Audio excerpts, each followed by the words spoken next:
বন্ধুরা, প্রতিজ্ঞা সিরিয়ালের আজকের রিভিউ। সাবিত্রীদি কচুরলতি তুলেছে আর বলছে ছুটি খেতে খুব পছন্দ করত, কি করে যে এগুলো ওর কাছে পাঠিয়ে দিই। তখনই সেখানে চুমকি আর হিরণ্ময় এসে দেবদত্তর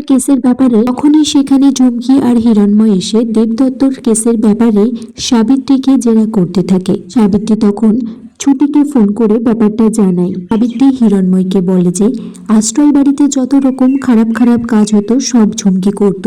হিরণ্ময়ের তখন একটু মনে হয় যে ছুটিকে সবাই কেন ভালো বলে আর আমার মেয়ে পরীকেই কেন সবাই খারাপ বলে। ঝুমকি এদিকে ভাবছে এই বুড়োটা আবার পাল্টে না খেয়ে যায়। সাবিত্রীদি ছুটিকে ফোন করে ফোনটা অভির কাছে দিতে বলে আর এদিকে হিরণ্ময়কে ফোন দিয়ে বলে আমার উকিলের সাথে কথা বলুন। অভি হিরণ্ময়কে বলে যে আপনি আমাকে এই কেসের ব্যাপারে সবটাই শিখিয়েছেন, এখন আপনি মাস্টার হয়ে ভুল করছেন, এইভাবে কাউকে জেরা করা যায় না। হিরণ্ময় বলে যে তুমিও তো রোমাকে এইভাবেই জেরা করেছিলে, কিন্তু অভি বলে আমি নিয়ম কানুন মেনেই তাকে জেরা করেছিলাম। অভি তারপর ছুটিকে বলে আপনার এই সাবিত্রী বোধহয় আমাকে বিশ্বাস করতে পারে না। ঠিক বলে চলুন ঘুমিয়ে পড়ি।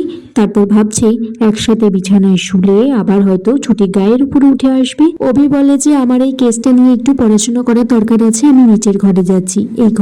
এই খাটটা পুরোটাই আপনার, এসি বন্ধ করে নিজের মতো করে শুয়ে পড়ুন। ছুটি তারপর ঘুমোতে গিয়ে দেখে যে বাউন্ডারির বালিশগুলো সেখানে নেই। অভিকে বারবার ফোন করে। অভি তারপর ঘরে এসে বলে আমি একটা কাজে ছিলাম আর আপনি বারবার কেন ফোন করছেন। ছুটি বালিশগুলো চাইলে অভি একের পর এক বালিশ ও ছুটির দিকে ছুটতে থাকে। তো বালিশের ধাক্কায় ছুটি পড়ে যায়। অভি ভাবছে ছুটির বোধহয় অজ্ঞান হয়ে গেছে। সে তাড়াতাড়ি করে জল আনে। অভি বলছে মনে হচ্ছে বালিশে লেগে গেছে, ডাক্তার ডাকতে হবে। ছুটি তারপর হঠাৎ করে চোখ মেলে বলে ধাপ্পা।